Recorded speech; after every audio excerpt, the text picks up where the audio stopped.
General Dyer का नाम सुना है आपने? सबने सुना होगा। उस जनरल डायर को हम क्यों जानते हैं? जलियांवाला बाग था। तो जनरल डायर ऑफिसर था एक, है ना? गोली चलाने वाले 99% हिंदू थे, हिंदुस्तानी थे। यह भी एक बात है। हमने कभी उस समय की इंग्लिश सरकार को तो गाली नहीं दी। जब यह किस्सा आता है तो हम उस ऑफिसर को गाली देते हैं ना। हमारी मेमोरी में आज तक जनरल डायर तो एक सरकारी अफसर था।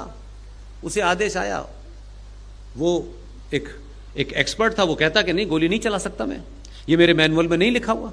क्योंकि वो तो आईपीसी में जो आपके लोग जाते हैं, आईपीएस बनते हैं, वो तो उनका अलग मैनुअल होता है ना। वो नेताजी कल कहते हैं उठ के कि ऐसा कर दो, तो ऐसा वो नहीं कर सकता ना। वो कहेगा मेरे मैनुअल में ये नहीं लिखा है, मुझे कब लाठी चलानी है, कब गोली चलानी है, कब हवाई फायर करना है। As an expert I am a police officer, I will decide, you may dictate me. वो बात अलग है कि उस दलास ऑफिसर को अपने प्रमोशन चाहिए होगा, तो उसने पूछा नहीं।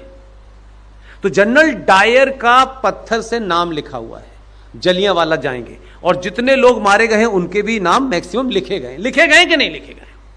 अगर वो नहीं लिखे गए होते और ये किस्सा हम लोगों को कहीं किताबों में पढ़ते, तो किसी ने पढ़ता, कोई नहीं पढ़ता, तो हम आज भी जनरल डायर को याद रखते हैं और बार बार ये सोचते हैं कि उसने कैसा किया, ऐसा दोबारा ना हो।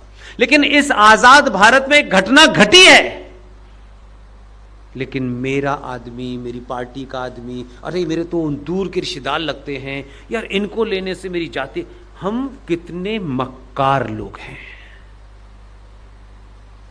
इसलिए जब तक ये बीमारी नहीं जाएगी, आप कुछ भी कर लीजिए, आपकी दुर्गति जो दीवार पे लिखी हुई है वहीं बढ़ रही है। हर दिन वो आप तक पहुंच रही है, आप सुनना नहीं चाहते।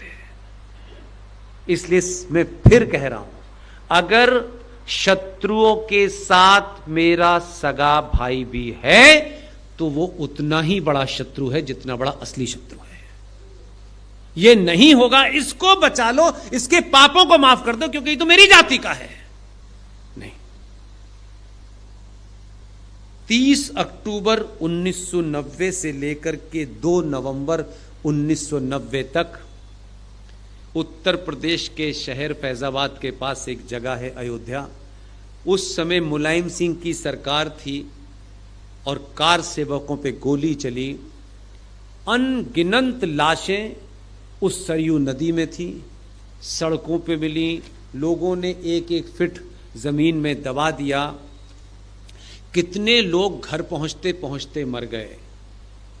हमारे मन में ये सवाल क्यों नहीं आया, जो सुबह से शाम तक प्रवचन दे रहे हैं, कि अगर राम मंदिर आज बना, राम मंदिर के रास्ते को जो भी सरकारी तंत्र ने अपना उसमें काम किया और राम मंदिर बन गया, बड़े सारे लोगों को उस पूजा में आगे बैठने का बड़ा शौक था।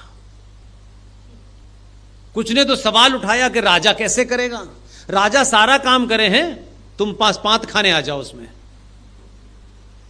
इस पे भी मेरा विरोध नहीं है, मैं अपनी बात रखने के लिए कह रहा हूं, मेरा किसी व्यक्ति विशेष से कोई रोष नहीं है। लेकिन भाई मेरे, राम मंदिर बन गया, भव्य बन गया। अभी लेटेस्ट मैंने सुना कि 400 करोड़ रुपया टैक्स दिया है राम मंदिर ने। राम मंदिर ने कोई बिजनेस कर रहा है? राम मंदिर तो ये टैक्स किस बात का दिया है, इस वक्त मेरा वो भी विषय नहीं है। उस अयोध्या में मेरी मांग है, मैं नहीं जानता, न मैं गया था, न मेरा कोई लेना है, न कोई देना है, लेकिन आने वाली नस्लों को ये झूठे किताबें लिखने वाले, ये झूठे 2 कौड़ी के नेता, ये अपने अपने स्वार्थों में क्या बोलेंगे मैं नहीं जानता।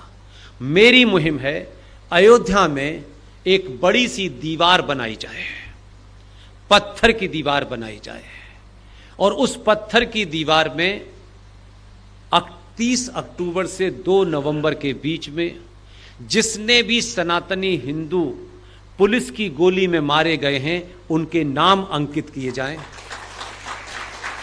उस घटना में।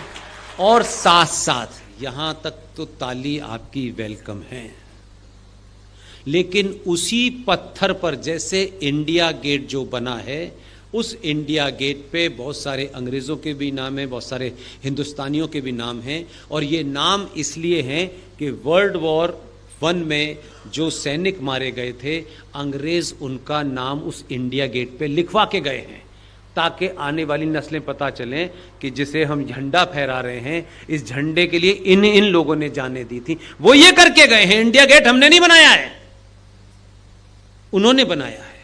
आप लाख गाली दे लें, लाख बुर कहें, लेकिन वो जब यहां थे तो करके गए, उन पे नाम अंकित हैं। मैं इसलिए कह रहा हूं कि उस दीवार पे सबके नाम लिखे जाएं, और साथ साथ जैसे जनरल डायर को हमने लिखा है, उस अफसर का भी नाम लिखा जाए जिसने गोली चलाने का आदेश दिया था। इसलिए क्या, तब तो ईमानदारी है। आधी मेरा आधी बचा लेना फिर बेईमानी है। ये मौका इस दौर के सनातनियों को मिला है कि आने वाली नस्लें आपके बारे में वो राय न बनाएं जो हमसे पहले वालों के बारे में है। अगर जिंदा हैं तो ऐसा काम करिए कि लोग कुछ भी कहें, कौन थे नहीं कौन थे, लेकिन आने वाली नस्लें जब जब पढ़ें तो उनको पता चले कि यह मंदिर सुप्रीम कोर्ट के आदेश से नहीं बना।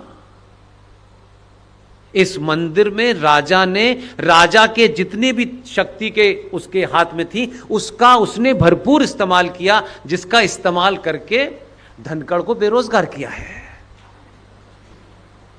वो उस संविधान ने उसे शक्तियां दी हुई थी। अब संविधान ने यह नहीं कहा था कि अगर धनखड़ पागल हो जाए तो कैसे निकाला जाए, उसके लिए उसने एक शक्ति नई डिवाइस की, वो पैदल कर दिया। तब भी हमें यह याद रखना चाहिए कि उस समय कालखंड में क्या हुआ था, आने वाली नस्लों को याद रहे, ताकि ये मंदिर सिर्फ पूजा का न बन के रह जाए। पूजा हुई थी, ये हो गया था और फिर हम चले गए थे। जब जब पूजा करके लोग निकले तो उनको याद रहे कि इतने लोगों की हत्याओं के खून से ये बना है, ताकि हम आने वाली नस्लों को इसको और सुरक्षित करके जाएं। इसलिए सच बोलिएगा।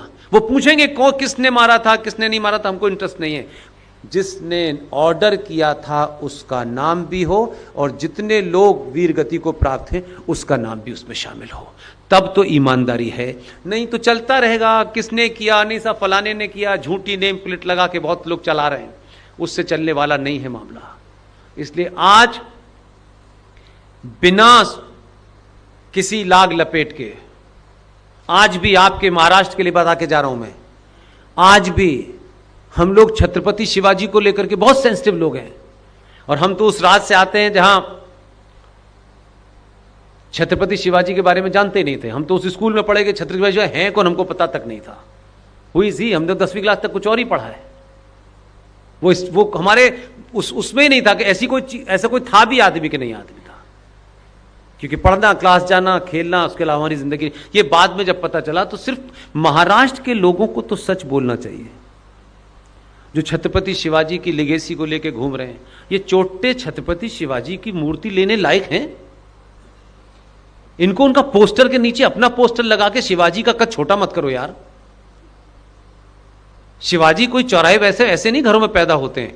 शिवाजी इसलिए नहीं कि शिवाजी पैदा, शिवाजी बने क्योंकि उनकी मां जीजाबाई थी। जीजाबाई नहीं होती तो शिवाजी नहीं होते। लेकिन इसी मुंबई ने सुंदरता की एक नई परिभाषा गढ़ी है। जीजाबाई नहीं है हमारे यहां सुंदरता की निशानी। सुंदरता की निशानी तैमूर की अम्मी है हमारे यहां। हर बेटी तैमूर की अम्मी बनने की तरफ बढ़ रही है। कैसे लोग हैं हम यार। उन शिवाजी के बारे में आज भी देश में मॉडर्न हिस्ट्री की किताब जो अलीगढ़ मुस्लिम विश्वविद्यालय के एक प्रोफेसर इरफान हबीब ने लिखी है, जिन्होंने हमको भी पढ़ाया था, उनकी मॉडर्न हिस्ट्री की किताब आज भी उस सिलेबस के अंदर लगी हुई है। यहां से लेके वहां तक दुनिया जमाने की बातें, हिंदी पे गाली, उस पे गाली, ये वो, दुनिया जमाने की सिविलाइजेशन इन चोटों से सुरक्षित नहीं रहने वाली। प्रोफेसर इरफान हबीब की किताब मॉडर्न हिस्ट्री की, जो आज भी आपके कोर्स में पढ़ाई जा रही है, आप सनातनियों का, आप हिंदूवादियों का, सनातनी हिंदुओं का बेटा बेटी अगर आईएएस का एग्जाम देगा और उसे मॉडर्न हिस्ट्री का पेपर पढ़ना है, तो मॉडर्न हिस्ट्री में वही किताब वैलिड है जो इरफान हबीब ने लिखी है। और आप मराठा हैं, आपके अंदर शिवाजी का जोश है, और अगर शिवाजी पे प्रश्न आ गया तो मॉडर्न हिस्ट्री की इरफान हबीब की किताब के वो शब्द वैलिड है, कुछ और लिखा तो नंबर कम हो जाएंगे। मुझे बताइएगा किसी बहादुर मराठी का बेटा बेटी जिस दिन ये काम करे तो मुझे मैं मानूंगा कि ये सच्चा मराठी है। उसमें लिखा है पता है आपको? मॉडर्न हिस्ट्री की किताब में शिवाजी के बारे में लिखा है, शिवाजी एक पहाड़ी चूहा था। He was a mountain rat. आपका बेटा लिख के आएगा, वो कहेगा यार पास होना है तो मैंने लिख दिया। नहीं, जिस दिन किसी का बेटा वो किताब कॉपी फाड़े और पूरे देश में न्यूज बनाए तो लोगों को पता चलेगा कि ये है असली।